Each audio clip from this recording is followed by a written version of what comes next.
Hello and welcome, Graeme Hoppitt here, and I welcome you to the 25th episode of the Addiction Free Naturally podcast. For me, that is a milestone. It also coincides with my birthday, so welcome from wherever you are in the world. Today is going to be a summary. I'm going to give you the real system that I used on my own journey, and if you implement it, you can literally overcome addiction very quickly. I feel that too many people just sort of like hanging around, but you've got to make that a firm decision. So let's start with my favorite quote by Maxwell Maltz, which is, "You can never outperform your own self-image." If you've been listening to my podcast for a while now, you will understand that everything comes from your mind, and that is really what Maxwell Maltz is saying there. He's saying, as a consequence of all his experience with dealing with plastic surgery clients, that even though they had their faces changed, somehow they still felt they were ugly. And he realized that was because of their identity, their subconscious identity. So you can never outperform what you believe about yourself. Now, what I see most people doing, this is for me the number one reason that people fail. They go into their recovery with no plan. They have no plan whatsoever. They have no system. They are literally just working with willpower. They are hoping that they will stay sober today, that they will not gamble today, that they will not watch porn today, they will not take that drug or drink today. Whatever their drug of choice is, they are just willpowering it into existence. And we all know that willpower is a finite resource. It runs out. And therefore, if you are just using willpower, you will relapse. And that is why you see people relapsing over and over and over again, sadly, because, excuse me, they have no system, they have no plan. They're not using anything other than their hope to get through from one day to another. And that does not work. It might get you so far, but it won't get you far. I mean, some people can obviously just make that decision. One of my ex-wives, she quit smoking, a long-term smoking addiction. She just made a decision to stop smoking. And this was when we first met. I was a non-smoker. I don't like smoking. She was addicted to it, but she realized that she could not be in a relationship with me if she was a smoker, and she just decided to quit. So some people can just decide because their why is big enough, and we're going to come on to that. So everything I say here will support and go alongside 12-step meetings. I'm not a great lover of 12-step meetings for the reasons I've said before, but the 12-step meetings obviously give people a community and camaraderie. So, you know, if you're in them, then use everything that I tell you alongside it. It's going to make your journey so much easier and so much faster. It's the important thing, because I'm going to give you the scientific ways to really clear out your addiction from your life. Now, what I do have is I have a system with my clients, which it's really a three-stage thing where we're revealing, we're reigniting, and we're realigning is how I call it. So we're looking at identity, we're taking reflection, and we're then creating our desires, our new desires as an ex-addict, and really programming that into our subconscious. But what I'm going to do today is I'm really going to sort of list it out so you can see the simple steps that you could start doing straight away. Now, for me, why I feel that you need to do this is it really does rapidly change you. And for me, I had struggled with addiction for years and years and years. And when I adopted this plan, my results changed rapidly and permanently. So I suggest you do the same. First of all, you've got to have a vision. You've got to have a vision. What do you want? Excuse me. It's no good just saying I want to stop my addiction. You've got to have some sort of vision, because you're going to build yourself a better life. And, you know, therefore, by stopping your addiction, you're going to have a void, and you need to have a clear vision of what you want. What does your life look like on the other side of your addiction? You need a plan. If you haven't got a plan, you're failing. You're going to fail. And in fact, there's a great quote. You know, the absence of a plan is you are planning to fail, and therefore you must have a plan. Now, what I'm going to say is one of the very first things that will help you is if you went and done some form of therapy, and obviously in particular, I recommend hypnotherapy. But what you're doing by having therapy right at the beginning of your journey, you are fast tracking your recovery because you're actually doing something proactive to stop your addiction. And hypnotherapy is proven in science to be a fantastic therapy. And obviously, that's what I'm qualified in. So, obviously, I am biased. I'm not saying I'm not, but you want to do something, some form of therapy very early on, immediately is how I'd say it. So, I'm breaking down these steps between the immediate and the medium and long term. You then create an identity, a new identity as yourself. So this is linking into your vision, but you're then going to, by using self-hypnosis, or more importantly, we call it self-directed neuroplasticity, which is supported in science. That is how you're going to reprogram your mindset. And you start doing that immediately, and that links in with the hypnotherapy, the hypnosis. So those 4 steps are what I recommend anyone who has now committed to overcome their addiction, whether that is a substance or a behavior, to do immediately. Set a vision, set a plan, have some form of therapy, and I recommend hypnotherapy because also that then links into the 4th part, which is creating your new subconscious identity and programming that in using self-directed neuroplasticity or self-hypnosis. Then the medium term, you are then going to start to learn to master your thoughts, because you need to be able to move your attention away from the urges, the cravings, or the triggers, whatever is happening for you. And the previous steps have actually set you up to enable you to do that much more efficiently. But as you are coached through mastering your thoughts, those urges start to dissipate. The next part is you want to start healing. This is doing the inner work where you are maybe forgiving, or you're looking at the trauma in a different way. And obviously, again, the hypnotherapy, if you've used hypnotherapy, would have helped you in that. But healing is an ongoing process. So you're not just going to have necessarily one hypnotherapy and suddenly you've cleared out that old trauma. Yes, you can do it in one session. But healing generally, you find once you really get into this work, you've got lots of different things have come up, different things in childhood or adolescence that have really impacted you. And then they could be triggered and reinforced by later events in life. And that's what happened for me. So as a kid, I was this, shy, awkward kid with goofy teeth, wouldn't say boo to a goose, couldn't build relationships. So that's what led me into addiction. But then when I lost my corporate job in my 40s, that is what triggered, that was the event that triggered the addiction really coming out and turning me into an addict in my 40s. So it can be a series of events over many years, which are like dormant within your subconscious mind. So you need to do the healing. Another part then of the mindset work I recommend you do, you need to start looking at the 4 key characteristics, which we'll talk about a bit later, to really give you the resilience and which will help you in every area of your life. Now, underpinning this, in my opinion, is meditation. You can do it freely. There are paid methods, but that is what gives you the quietness. Excuse me, I'm very croaky today. So that is my system in a nutshell. That is what I've done, and that's now how I help my clients. So first of all, let's start with the first step. You've got to have a strong reason for quitting your addiction. It's no good just doing it because your spouse is telling you. What is your why for quitting addiction? Maybe you want to be that loving spouse or a great dad. Maybe you want to be in perfect health. Because remember, your addiction is affecting you not only financially, but emotionally. It's affecting your mental health and your physical health. So what is your reason? What is your why? And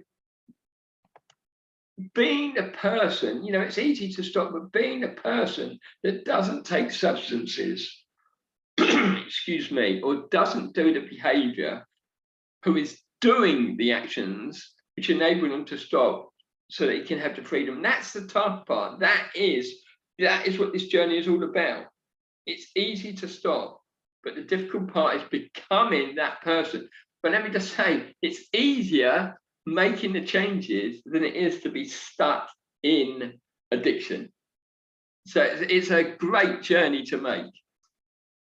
But I want to warn you, until you make a firm decision, until you're literally 100% committed, until you take 100% responsibility, nothing will change. It's not enough to just say you want to escape your addiction, whether that is, substances or behavior. There will be a void you must fill, and that space you must fill with something which is new and exciting, and that is your vision of yourself as an ex-addict, your vision of yourself, life after your addiction. What would it look like? So really start to put some meat on the bones. And in a previous podcast, I've given you a system. I mean, I learned a similar system from a system called Life Book, and it's about looking at every area of your life, from your well-being, your vocation, your relationships, including your primary relationship, your experiences, your financial, intellectual, emotional, spiritual, and character. So you literally look at, when you dig deep and look at every area of your life, you start to really get excited.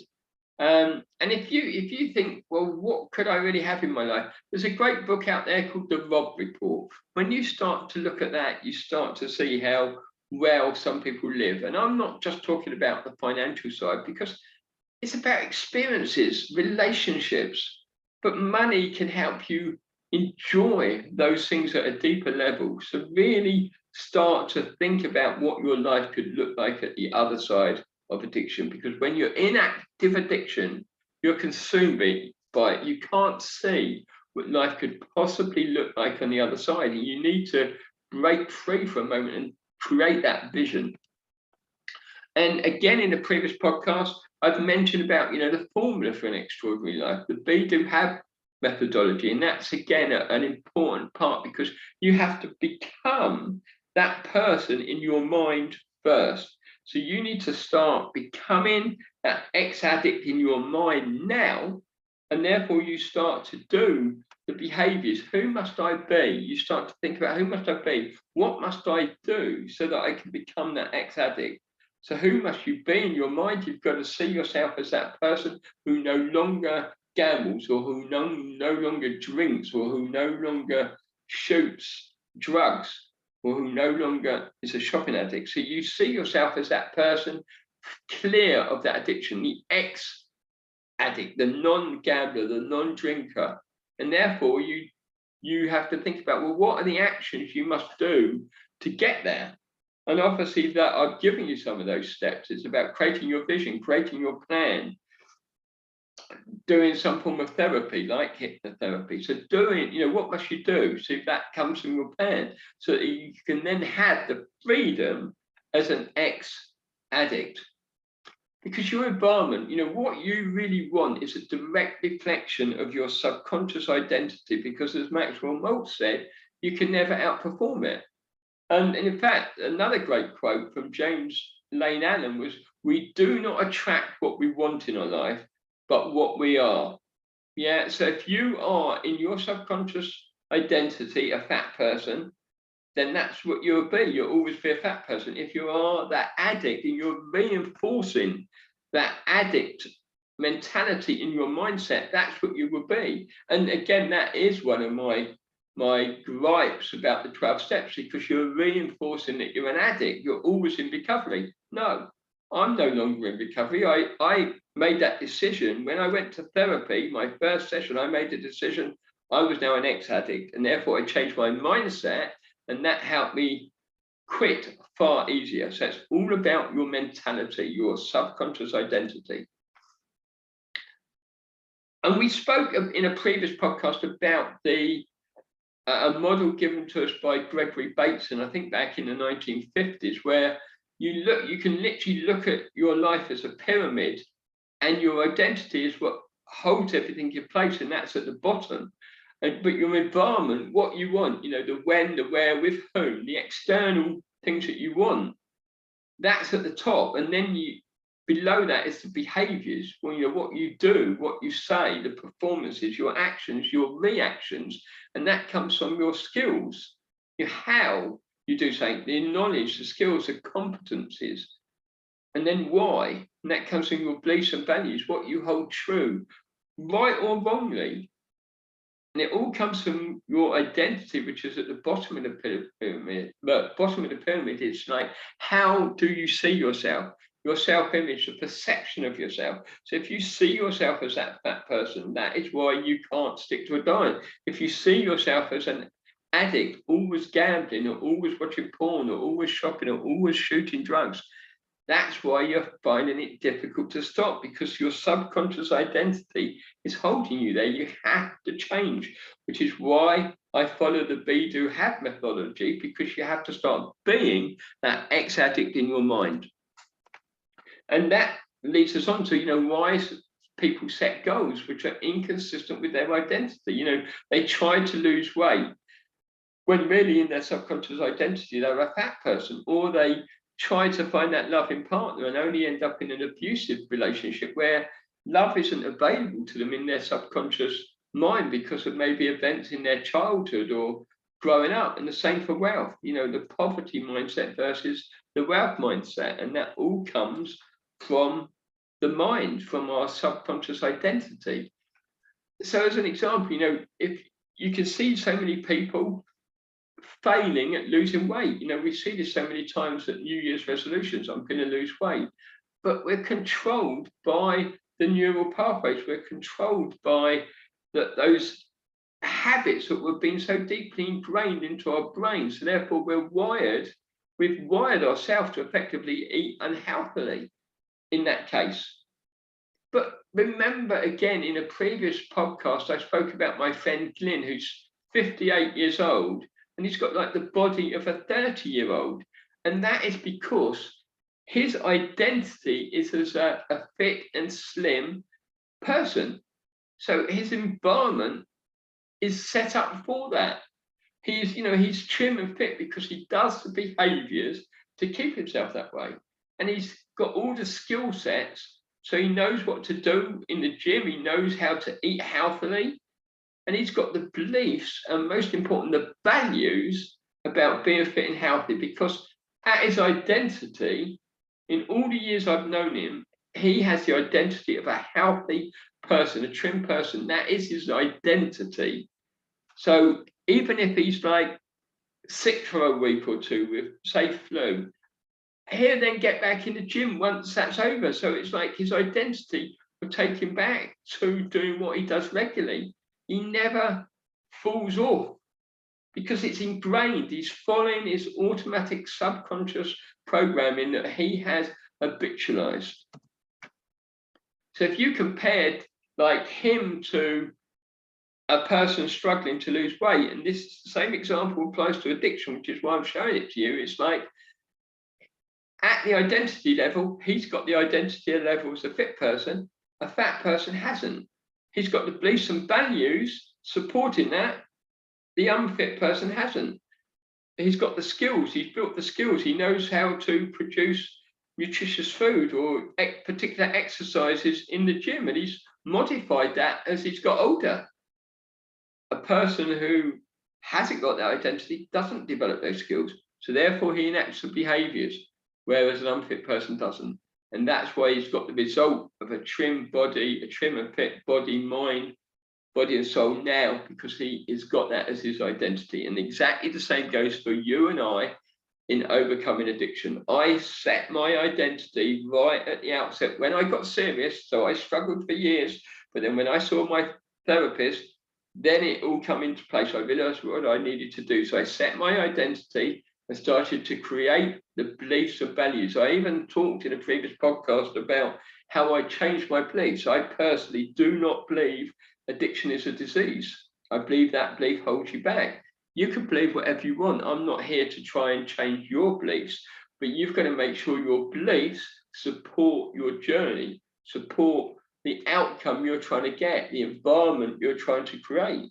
So I changed my beliefs. I realized that these old beliefs I've picked up a nonsense. They are just indoctrinations from 12-step meetings and what's out there for the masses, but it doesn't mean it's true. You've got to find your beliefs, and then you'll develop the skills and behaviors to get the outcomes that you want. So everything is coming from your identity. So the key is identity, and this identity is exactly why people, feel they're ugly, or they don't go to the gym, or they don't eat healthily, or they don't, if they're a sales professional, maybe make enough sales calls, because of their identity, they don't feel they're good enough, or they don't really feel they are that salesperson. So whatever it is, it will come down to your subconscious identity. Remember, the conscious mind only makes up about 5%, whereas the subconscious mind, which is often shown as an iceberg, is the 95% below the surface. That is what is ingrained. That is your deep subconscious beliefs, and that will cover all things about your aging, about your health, about your wealth, about your success, and yes, about addiction. So deep in your subconscious mind are all the behaviors, the skills, the beliefs, the values that are giving you that image that you're now the compulsive gambler, or the porn addict, or the druggie. And that is all in your subconscious image. That is the subconscious image you hold of yourself, and you have to break it.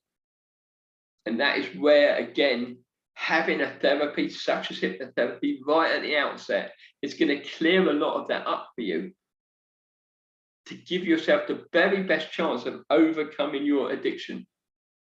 So your unconscious identity, your subconscious identity is your self-image. It's how you see yourself.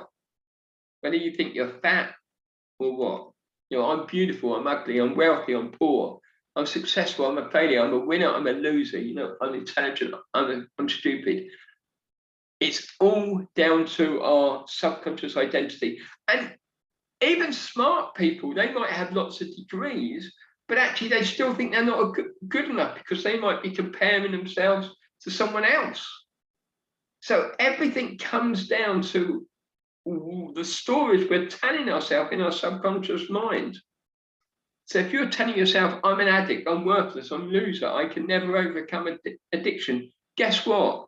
You are attracting more of that. The more you reinforce that you're an addict, the longer you're going to stay stuck there. That's why I stopped going to meetings and saying, I am an addict. I changed my narrative in my mind. I started telling myself, I'm an ex-addict. I'm worthy, I matter, I'm more than enough. So you have to change your beliefs and your statements and your stories to your subconscious mind. So I changed mine from I'm an addict to I'm a non-addict. So, a drinker or a gambler, you want to change that from, I'm a non-drinker, I'm a non-gambler, or an ex-addict, whatever it is.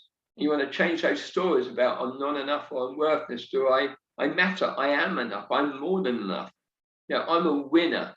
So start to change all those negative stories, all that negative self-talk that you are carrying around in your head, change it to a positive, and start telling yourself that on a daily basis. And again, that's where hypnotherapy, hypnosis can help. And obviously what I also teach my clients is I teach them self-hypnosis, which is effectively self-directed neuroplasticity, because that is how you can change how your brain is beginning to work. And that's all proven in science. So use it, use the science, use the technology available to you, so you can quit this addiction now. Your life will be so much better. And you need to change at the subconscious level. You know that now. We've been over this so many times. Change is no good just standing and saying, yeah, I'm going to quit. That is the willpower. Yes, you've got to make that firm decision. You've got to make that declaration. But the reason people are failing so many times, going down into relapse for time and time again, is because they are not changing at the subconscious level. It's no good just saying, I'm going to stop gambling today, or I'm going to stop taking drugs today. You've got to rewire your brain to really reinforce the declaration that you're making. So everything is about working from the inside out, which again is why the Be Do Have methodology helps you, because you are starting to work from point B. You are working from the point across the bridge. So if you imagine a bridge, You're on this side as an addict, and the other side of the bridge, the other side of the river is being a non-addict. You need to see yourself. You need to think as though you're already across the bridge, and it starts from working from the inside out. There's been so many big discoveries in science about how science can be used to permanently and literally eradicate addiction, and that's by neuroplasticity and things like that. So addiction, we know, is rooted in the brain. It's caused by the repeated overstimulation of our neural pathways. We're reinforcing it every time we have that drink, another drink and another drink, or go shopping if we're a shopping addict. We're reinforcing it. And that's leading to a chemical imbalance of the neurotransmitters in our brain. So we've got this dopamine and serotonin all being mixed up.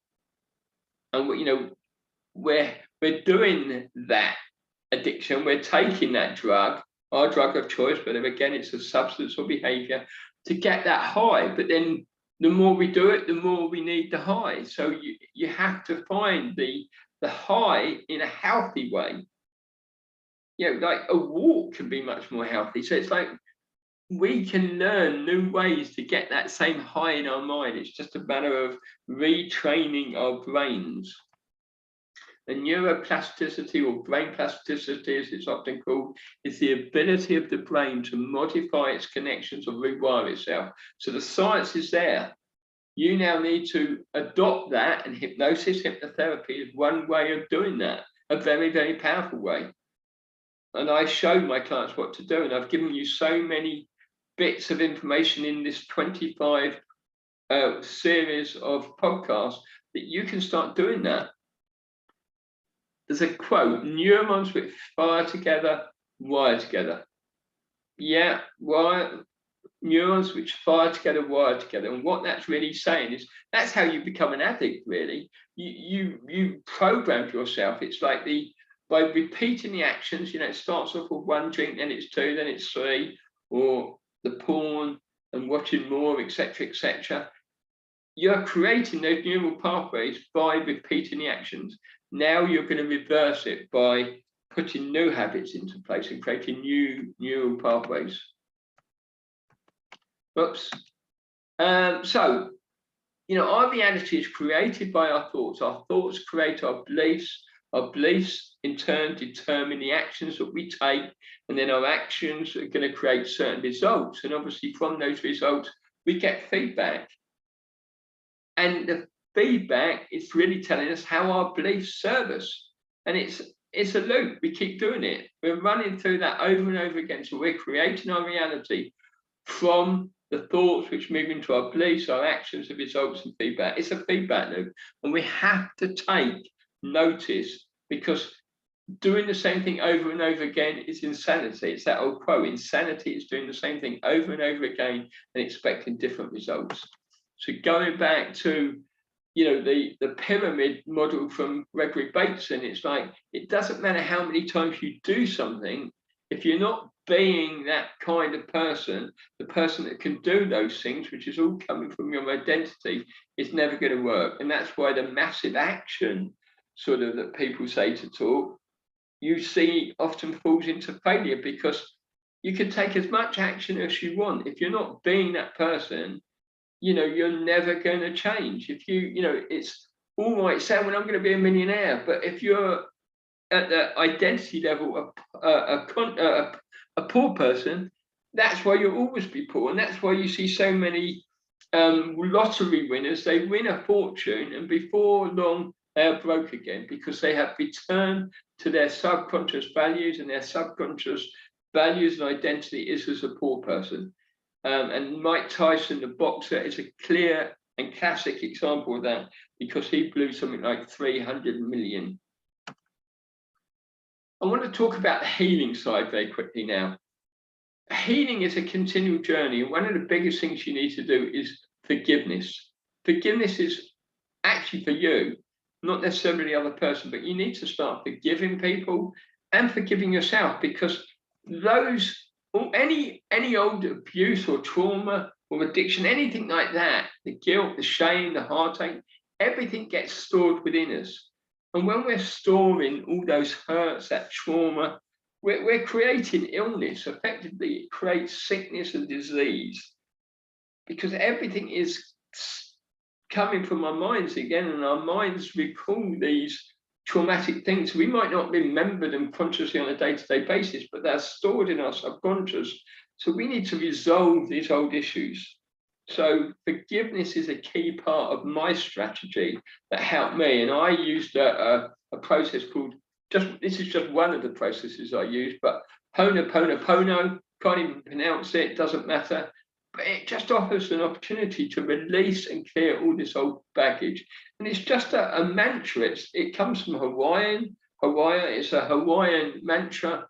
I'm sorry, please forgive me, thank you, I love you. I love you, I'm sorry, please forgive me, thank you, I love you. It doesn't matter what order you say it in, and I've said that so many times. Forgiving myself, Graeme, I'm sorry, please forgive me, I love you. Or to someone else. If I know I've hurt someone else or someone else has hurt me, I use the mantra and I put their name in it, and you'll be amazed at the power of this simple mantra and how it can change your life. So healing is a part of your process, and you can do this every day. Alongside that, I do a lot of self-talk, looking in the mirror. I've told you about self-love in previous podcasts as well. So you've got to do what is needed to be done. And what you're doing is you're releasing all the negative energetic connections to these past traumas and past events. That is key. You really want to be as clear as you can inside. So this is part of the ongoing healing. See, all this grief, it's all the grief, the guilt, the shame, everything, the heartache, is all stored within us, and therefore we're creating, that starts to create your outer reflections. If you're angry, you can't internally, you can't help but reflect that on the outside. So the more you release, the better. Forgiveness is a key way of doing that. So you can use this technique for any negative emotion or any situation, guilt, shame, jealousy, anything you like. It really is a great simple mantra. The forgiveness of yourself and others will literally release you from the prison of the past. I cannot stress that enough. But sometimes you think you've forgiven someone and you haven't. I had a very traumatic first marriage. And I left her 20 years ago now, around 20 years ago. And I was doing something recently. I was visualizing I'd come into a load, or imagining I'd come into a load of money, and I felt, yeah, I'm going to give my first wife a chunk of money to help her, even though she got everything from our divorce. And then I was sort of thinking, well, I'm going to give her this money, but I'm going to give her a letter first telling her what I think of her. And in that moment, I realized that meant I haven't fully forgiven her. So I've gone back in and done some more forgiveness on my first wife.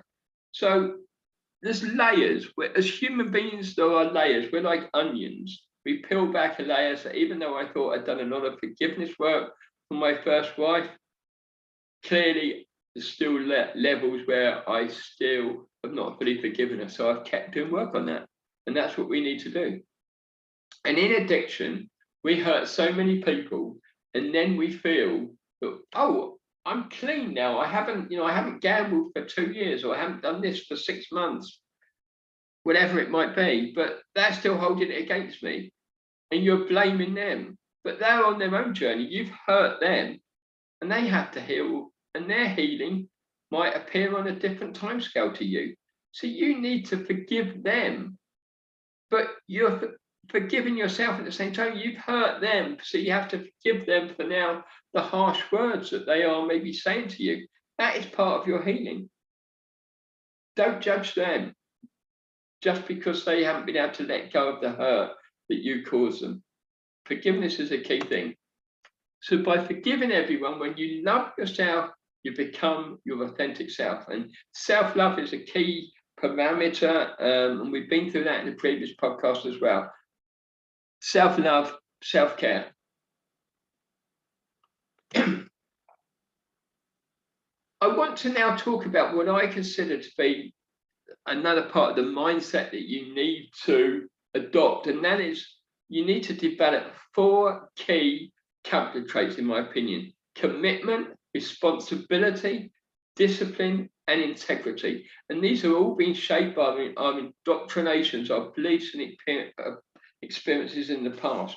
But we need these 4 characteristics to really build, so we can really sustain our life as a non-addict. So what is commitment? Commitment is doing what you said you would do long after the mood you said it in has left you. So how committed are you? You want to ask yourself, am I really committed to overcoming addiction and maintaining that sobriety? The next one is the responsibility, the state or fact of having a duty to deal with something or having control over someone or something. Yeah, you have to take responsibility. And then self-discipline is the ability to control yourself. The more self-disciplined you are, the more you can keep to your plan, the more you will move away from the desire to react to triggers, to cravings. And last of all, integrity is doing what you say you will do. So when you really are fully committed, when you're 100% responsible, when you're self-disciplined, and when you're self-integral, you do what you say you do, your life will change.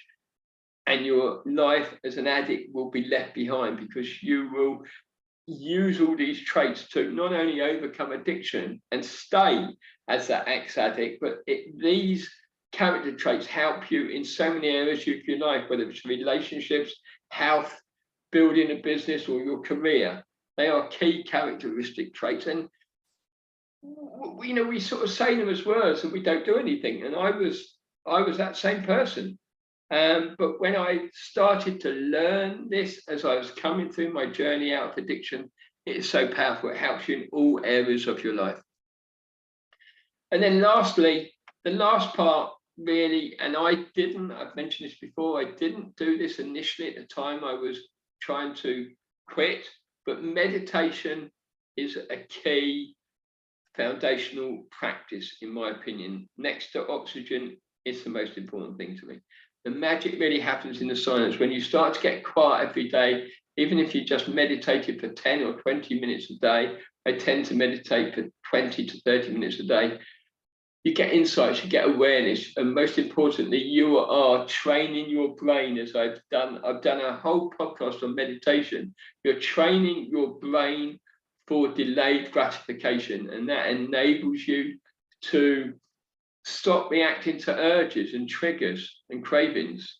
You're really strengthening the prefrontal cortex. So I cannot stress the importance that I place on meditation now in maintaining my sobriety. It's a key practice. So delayed gratification versus immediate gratification is what's going to stop you reacting to all those triggers, cravings, and urges. So what's the answer? The overall answer is to focus on your new subconscious identity, your new self-image as an ex-addict. Everything starts in your mind, which is why the Be Do Have methodology helps you, because you need to become that ex-addict. You need to become that non-drinker, that non-gambler in your mind first. And you need to keep reinforcing that by self-directed neuroplasticity, self-hypnosis, by hypnotherapy sessions, by getting to the root, and you maintain and build this new image is what's going to take you from where you are now to the path, the journey of being that non-addict. So you're creating this new powerful self-image as a non-addict. You're really creating a new extraordinary life for yourself, because life on the other side of addiction is bliss, it's freedom. That's what you want. And therapy, and hypnotherapy in particular, gives you that immediate edge. That's why I cannot stress that if you've made that decision to commit, by having some form of therapy, provided it's the right one, and there are lots of good therapists out there. I'm obviously biased because I'm a hypnotherapist, but do something that's going to give you that immediate edge, that immediate sort of help to really push you. And I'm going to be clear that, hypnotherapy helped clear my addiction in just a couple of sessions by 95%. So can you imagine that? My mind was completely absorbed, consumed by compulsive thoughts about sex. I just couldn't stop thinking about it all day long, every day. But hypnotherapy cleared that space. So therefore, I didn't react to the urges and the cravings and the triggers. And that gave me the chance to truly put a long-term plan in place. And that's been the case. So hypnotherapy was my secret weapon. And then with coaching to actually help to manage my thoughts and emotions. And it starts with your vision. Where do I see myself? So ask yourself, where do I see myself? What do you want your vision to be after addiction? And then your plan. How do I get there? You need a detailed plan of how to get there. And most importantly, I believe you need an immediate plan. You need to do something such as hypnotherapy, which is really going to give you that quick, immediate sort of like break from addiction. And that's what therapy done for me. I'd done a couple of different things immediately, and it really helped me. And then, excuse me, then you can put your medium term to longer term plan into place, which is where you're learning how to master your thoughts, where you're learning how to heal. So the immediate plan is to get to the root cause of the issue and resolve it. Hypnotherapy is how I recommend you do that, because it is fast, efficient, it's proven in science. It can really get to the root cause, and you won't know what the root cause is. Excuse me. Or typically, you will not know what the root cause is. I mean, I didn't know what my root cause is. Many people don't. Yeah, and that's where hypnotherapy, it's like dialoguing with the subconscious mind. You get to the root cause. You do various techniques to then resolve the root cause issue. Then the medium term, you can start mastering your thoughts, so you can therefore overcome urges, cravings, and triggers. And then you can have a plan for healing, self-care, self-love, forgiveness. Self-love for one of mine, and self-care really is meditation. That covers both of those. I cannot think of a better form of self-love than giving myself 30 minutes quietness a day. So you've got the mindset things, which is creating your new subconscious identity as the ex-addict. You're then reprogramming yourself. You're reprogramming that new subconscious identity as an ex-addict. So there's lots of mindset techniques that you can use.